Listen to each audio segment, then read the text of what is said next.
बिस्मिल्लाहिर्रहमानिर्रहीम। Good morning. Mohsin Ejaz और अब्बास शबीर आपकी खिदमत में हाजिर हैं। दो तीन अहम टॉपिक्स हैं और उन पर बात करेंगे। सबसे पहले तो पाकिस्तान ने शिकस्त दी है आयरलैंड को दूसरे मैच में, और जो पहला मैच हारने के बाद बहुत ज़्यादा दबाव में थी मैं तो पाकिस्तान आपको टीम। कह रहा था ना कि वो इंतजार करें थोड़ा सा मौसम भाई। वो दबाव का चले इंतज़ार तो देखें ना, अभी एक मैच या दो मैच हुए हैं खाली और 193 करवा भी दिया है, इसके ऊपर अभी हाँ बात हाँ, करते इसके हैं। ऊपर लेकिन इसके अलावा दूसरा टॉपिक हमारा होगा वेस्ट इंडियन लेजेंड, बल्कि क्रिकेट के लेजेंड ब्रायन लारा ने वर्ल्ड कप, क्योंकि उन्हीं के देश में हो रहा है मेन तो मैचेस तो वेस्ट वहीं इंडीज पे में ही ही है हैं। ना। तो ब्रायन लारा ने अपने जो वर्ल्ड कप के दो फाइनलिस्ट हैं वो पिक कर लिए हैं, और उन्होंने ना सिर्फ फाइनलिस्ट दो पिक किए हैं बल्कि जो टॉप 4 टीमें होंगी उनको भी पिक किया, उस पर भी बात करेंगे। इसके साथ साथ अब्बास भाई जो तीसरा टॉपिक है वो है आईपीएल में। आपको पता है कि आरसीबी और चेन्नई सुपर किंग्स ये दोनों स्टिल प्लेऑफ्स की रेस में हैं।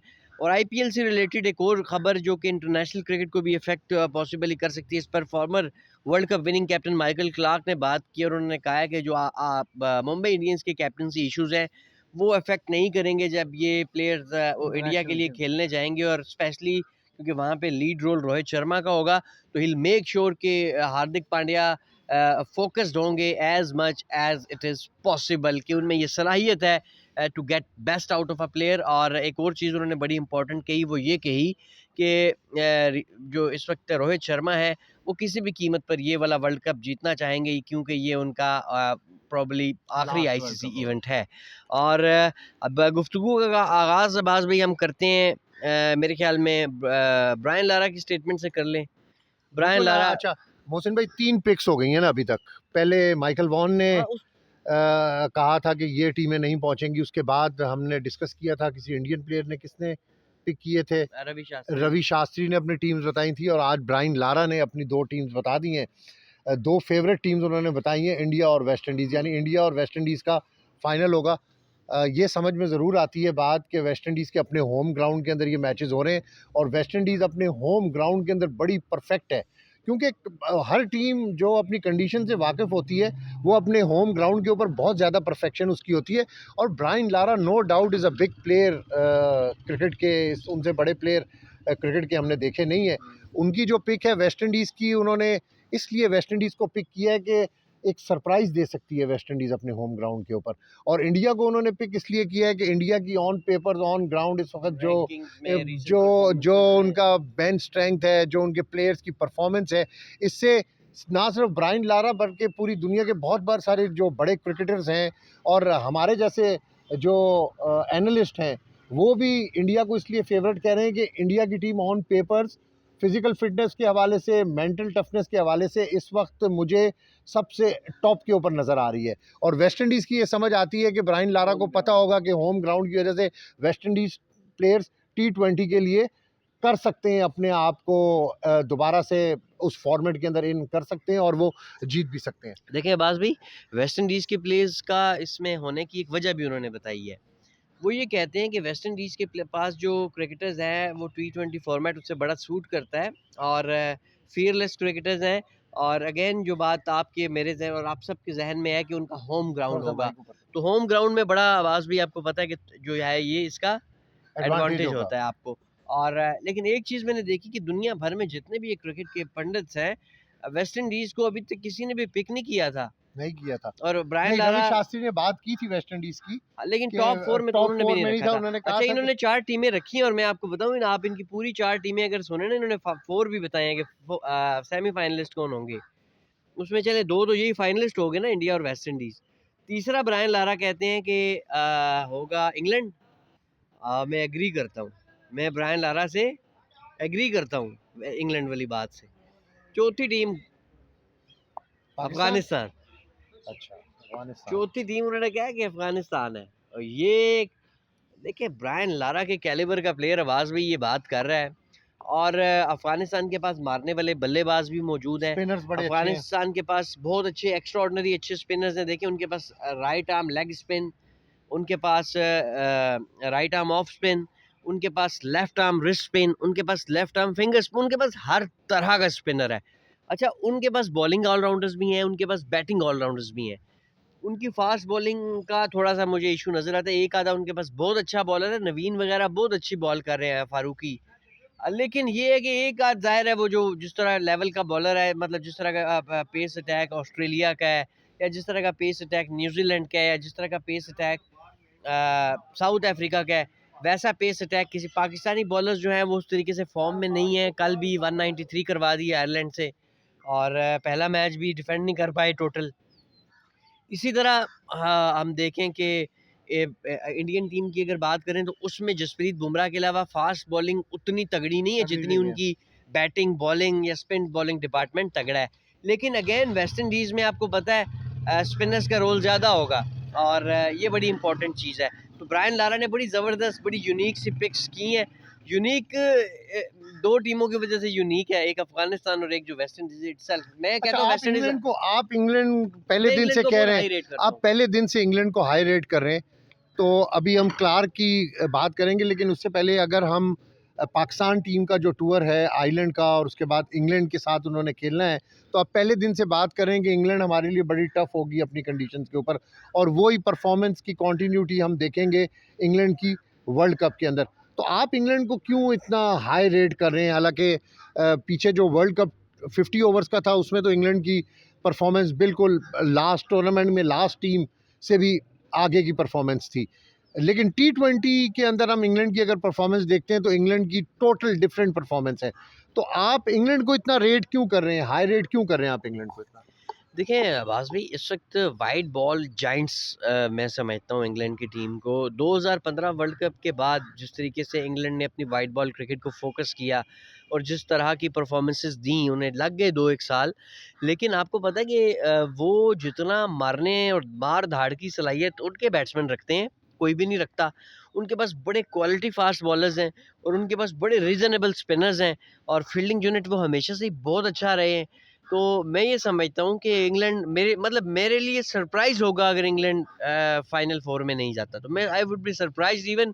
मैं उनको फाइनलिस्ट समझता हूँ। नहीं तो ये पाकिस्तान टीम की जो आयरलैंड के खिलाफ परफॉर्मेंस है, और बेसिकली तो आयरलैंड की टीम को हम इतना हाई रेट नहीं करते पाकिस्तान की, अगर हम उसके साथ कंपेयर करें। उसके बावजूद पाकिस्तान एक मैच हारा, और कल भी बड़ा नेक टू नेक मैच हुआ, 193 रन पहले हमने खाए, और उसके बाद तो ये परफॉर्मेंस की जो कंसिस्टेंसी है, इस परफॉर्मेंस के साथ आप अगर आयरलैंड के साथ इतना नेक टू नेक आपके मैचेस जा रहे हैं, तो इंग्लैंड और फिर वर्ल्ड कप, आपको क्या महसूस होता है कि टीम को किस तरीके से रेट करते हैं? टीम में क्या मिस्टेक्स आपको नज़र आती हैं, और टीम किस तरीके से आगे उठ सकती है पाकिस्तान टीम? देखिए अब्बास भाई, रियलिटी की बात ये है कि पाकिस्तान क्रिकेट टीम का जहाँ तक सवाल है, एक तो ये कि मुस्तकिल मिजाजी यानी कंटिन्यूटी का पाकिस्तान क्रिकेट टीम से कोई ताल्लुक नहीं है। और हमने ओवर द ईयर्स देखा, मुख्तलिफ मैनेजमेंट्स आई, मुख्तलिफ बोर्ड्स आए, मुख्तलिफ कप्तान आए, नए प्लेयर्स आ गए, बदल गया पुराना सब कुछ, लेकिन नहीं बदला तो ये हमारी टीम की ये शेप नहीं बदली। वही ग्रुपिंग के मसाइल भी नज़र आते हैं, वही फिटनेस के इश्यूज भी नज़र ओपनिंग आते हैं, इशू बहुत बड़ा है। वही मॉडर्न डे क्रिकेट ना खेल सकने वाले मसाइल पिछले 30 साल से मैं अपनी टीम में देख रहा हूँ। लेट 90s के बाद हमारे पास कोई, मैं हकीकत बात करता हूँ, लेट 90s के बाद पाकिस्तान में अच्छे क्रिकेटर्स आना बंद हो गए हैं। मैंने नहीं देखा, बस ठीक है आपके पास रीजनेबल एवरेज क्रिकेटर प्लेयर्स हैं। है। अब ज़ाहिर है, अब टीम तो नेपाल की भी है, अफ़गानिस्तान की भी है, बांग्लादेश भी है। बांग्लादेश भी है, ये सारी टीमें भी हैं। एक्स्ट्रा ऑर्डिनरी क्रिकेटर्स आपके पास 90s तक आए हैं। 90s के बाद आप देखें तो जब वो 90s वाले सारे रिटायर्ड हुए, उसके बाद आप में देखें इस आप मुझे बताएं, हर बंदा कहता है कि पाकिस्तान का सबसे बेहतरीन बैट्समैन जो है, वो जो पाकिस्तान ने पैदा किया है, वो बाबर आजम है।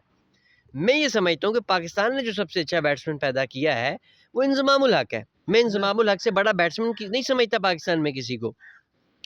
मैं एक दिन एक इंटरव्यू सुन रहा था अपने पर्सनल फेवरेट का, वीरेंद्र सहवाग का। देखिए, मैं अक्सर अब्बास भाई आपके सामने ये बात करता हूँ कि सहवाग ने माइंडसेट क्रिकेट का बदला ना, बदला टू जी, फास्ट 2000 में। क्रिकेट, जयसूर्या, पहले तो जैस नहीं, वो तो सहवाग। 90s में बदला ना हाँ। उन्होंने।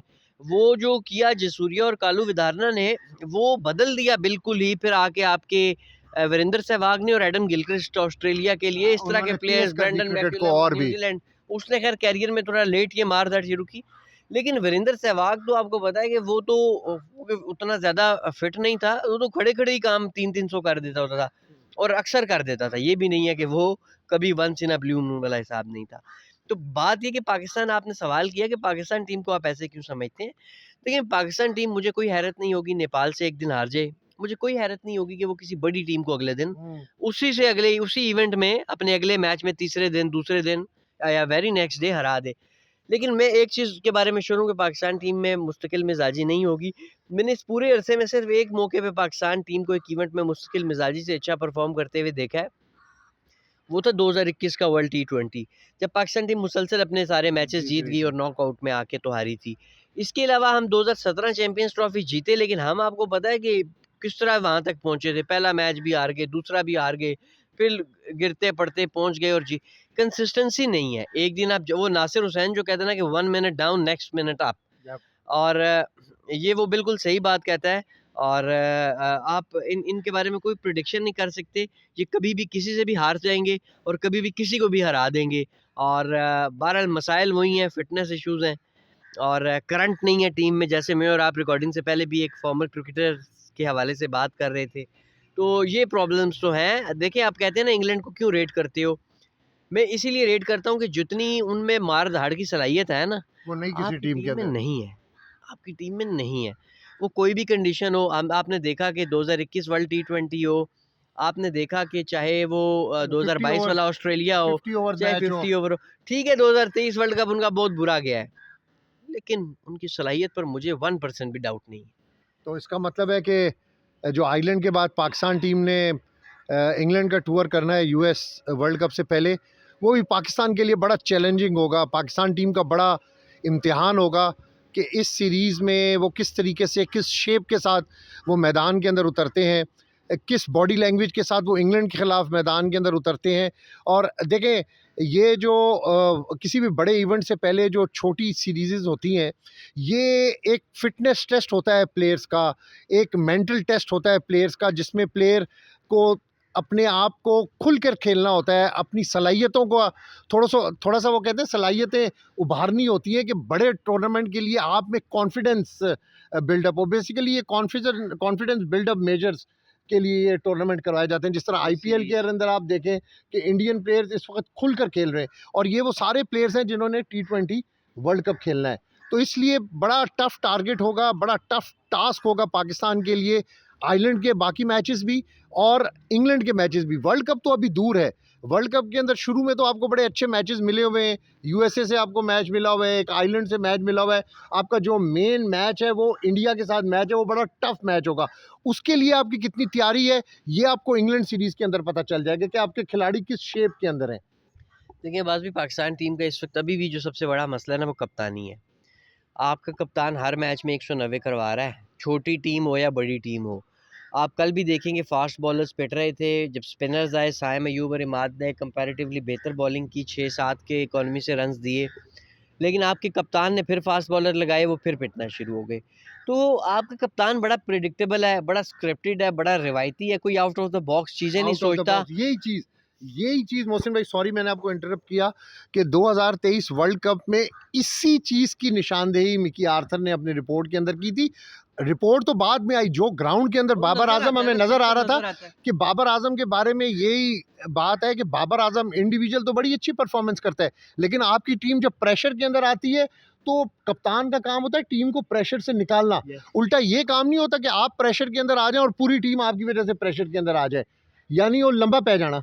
तो ये चीज़ें जो हैं ये बड़ी ज़रूरी हैं किसी कैप्टन के लिए। बड़ा अच्छा आपने पॉइंट आउट किया कि आउट ऑफ द बॉक्स कोई एक्स्ट्रा ऑर्डिनरी कैप्टनसी नहीं है।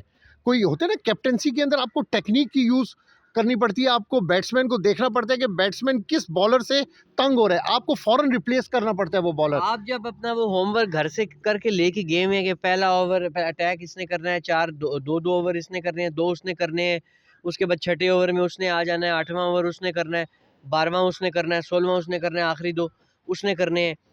तो फिर तो अगर मुखालिफ टीम ने आपको if they take you on, तो उसके बाद तो आपके पास समझ नहीं आएगी और आप उसी अपने प्लान के साथ स्ट्रिक्टेड हैं जो आपने घर में बैठ के एक दिन पहले बनाया था या कमरे में या होटल वही के बैठ प्लान जो के चल रहा है, एक रूटीन जो प्लान चल है रहा है। कि शुरू अगर के आप अंदर हमने ये प्रिडिक्टेबल बॉल। हैं, आपको पता है अगली टीम को भी पता है कि इसके अगली मूव क्या होगी, तो ये यार आउट ऑफ आपको द पता बॉक्स है चीज़ें। पटेल न्यूजीलैंड ने स्पिनर एक इंट्रोड्यूस किया था वर्ल्ड कप में, आपको याद है? उन्होंने ओपन करवाना यानी दीपक अटैक पटेल, दीपक। दीपक पटेल, हाँ। उन्होंने उससे अटैक करवाना शुरू कर दिया था। ठीक है, उसको मार पड़ती थी लेकिन वो विकेट भी लेता था।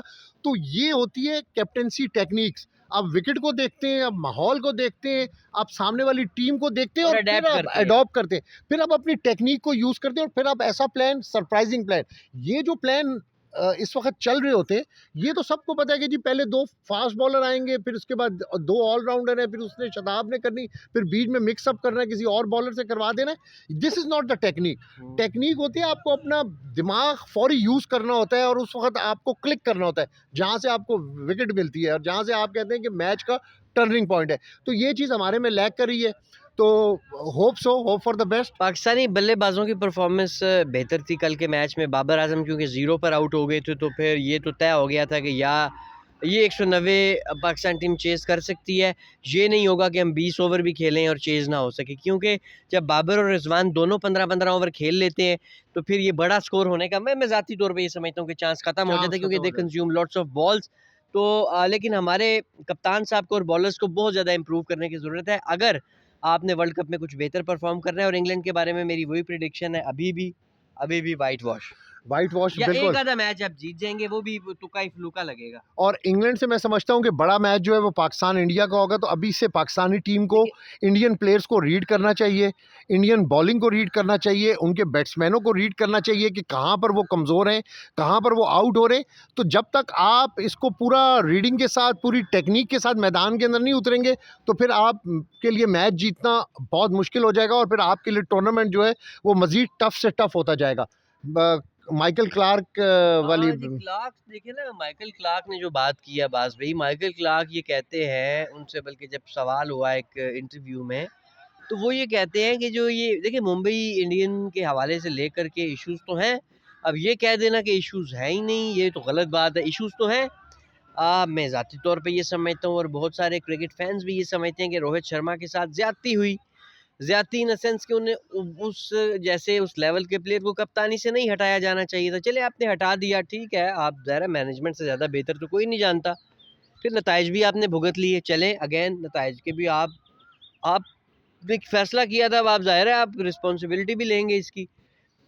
लेकिन असल सवाल ये है कि क्या ये नेशनल ड्यूटी पर भी ये चीज़ें इफ़ेक्ट करेंगी? मेरा नहीं ख्याल ये चीज़ें रिफ्लेक्ट करेंगी। यही बात की है माइकल क्लार्क ने, और रीज़न्स ये दिए हैं कि क्योंकि रोहित शर्मा एक बड़े सीनियर कप्तान है। रोहित और शर्मा आउट गोइंग है, लास्ट वर्ल्ड कप लास्ट है। उनका जो है वो आईसीसी वर्ल्ड इवेंट है, तो उनको जो है वो ये कोई इशू नहीं होगा। नहीं होगा, मेरा ख्याल है 2011 में भी इस तरह का इशू हुआ था जब धोनी, बड़ी मीडिया के अंदर बातें थी कि टीम के अंदर डिवाइडेशन है। लेकिन नेशनल धोनी ड्यूटी जो है। है धोनी जो है वो पूरी टीम को लेकर आ गया था प्रेस कॉन्फ्रेंस करने के लिए कि देखें जी सारी टीम जेल है और सारी टीम इकट्ठी है, हमारे दरमियान कोई नहीं है। लेकिन ये एक नेचुरल चीज़ होती है मोहसिन भाई। असल बात होती है ये चीज़ें रिफ्ट वगैरह आपस के अंदर जो छोटी मोटी चपकलिश होती हैं, ये टीमों के अंदर, प्लेयर्स के अंदर चल रही होती है। लेकिन ये रिफ्लेक्ट नहीं करनी चाहिए जब आप इंटरनेशनल मैचेस के लिए मैदान के अंदर उतरते हैं। अगर आपकी रिफ्लेक्शन हो जाए तो समझिए आपकी टीम का बेड़ा गर्क हो गया, आप टीम फारिग होगी। लेकिन टीम इंडिया के अंदर ये चीज़ बिल्कुल भी रिफ्लेक्ट नहीं करेगी। ये चीज़ें रिफ्लेक्ट करती हैं थोड़ी सी जो मीडियोकर टीम्स होती हैं उसमें ये चीज़ें रिफ्लेक्ट कर रही होती हैं। होप फॉर द बेस्ट के जी इंडिया के अंदर भी ये चीज़ें रिफ्लेक्ट नहीं करेंगी और टीम इंडिया पूरे पैशन के साथ मैदान के अंदर उतरेगी। और हम पाकिस्तान टीम के लिए भी यही दुआ कर रहे हैं कि टीम इकट्ठी जेल होकर खेले। अच्छा इवेंट हो, एक अच्छा वर्ल्ड कप हो, अच्छे मैचेस हों ताकि लोग एंजॉय करें, क्योंकि वन साइडेड अफेयर किसी को भी पसंद नहीं होता। हर मैच हार जाना किसी को पसंद नहीं होता। तो ये तमाम जो लोग जिन्हें उनकी नेशनल ड्यूटीज़ पर इस तरीके से अपने मुल्क भेजते हैं इस तरह के मेगा इवेंट्स में, तो उन्हें भी चाहिए थोड़ी रिस्पॉन्सिबिलिटी का मुजाहरा अगर करें। कोई थोड़ी बहुत हो भी जाए तो कोई ज़रा उसको समझे दबाएं। कोई समझे कि अगर उससे कप्तानी नहीं हो रही तो उसे खुद ही कप्तानी से अलग हो जाना चाहिए। मैं ये नहीं, बाबर ऐसा आजम को लेकर बात कर रहा ऐसा हूँ। कुछ भी नहीं हो सकता। और देखें अब प्रॉब्लम्स तो हैं अब्बास भाई ना, ये प्रॉब्लम्स हैं और ये बड़ी सीरियस प्रॉब्लम्स हैं।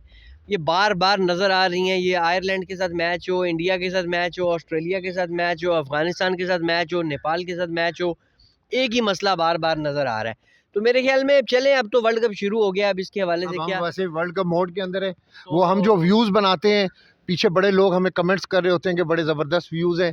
तो ये इरफान हैदर साहब हमारे प्रोड्यूसर हैं, इधर आएँ जी इरफान हैदर साहब। इरफान साहब आएँ ज़रा, ये भी देखें जी, ये इरफान हैदर साहब हैं। ये सारा कुछ ये सारा देखें जो है डिज़ाइन ये करते हैं, व्यू है। बस इनका थोड़ा-सा है छोटी अम्मी का मसला, बाकी तो परफेक्शन है इनकी हर मामले में। आप देखेंगे व्यूज़ भी बड़े अच्छे बनाते हैं। इरफान हैदर साहब बड़े सीनियर प्रोड्यूसर हैं, हमारे टीवी के साथ भी ये लिंक्ड हैं, बड़े अच्छे फ़ोटोग्राफ़र भी हैं। लेकिन बस वो बताया ना थोड़ा-सा उनका है इश्यू, ये लेकिन क्या इशू है इसके वो ऊपर? फिर आपसे ऑफ द रिकॉर्ड बात करेंगे। अब्बास शबीर और मोहसिन इजाज़ को आज के लिए इजाज़त दीजिए। आपका दिन बहुत अच्छा गुज़रे। हम आपके लिए दुआ गो हैं। अब तक के लिए इतना ही, नहीं, मेरा ख़्याल अगली है वीडियो में दोबारा हाज़िर अल्लाह होंगे ने के इंशाल्लाह। बाद।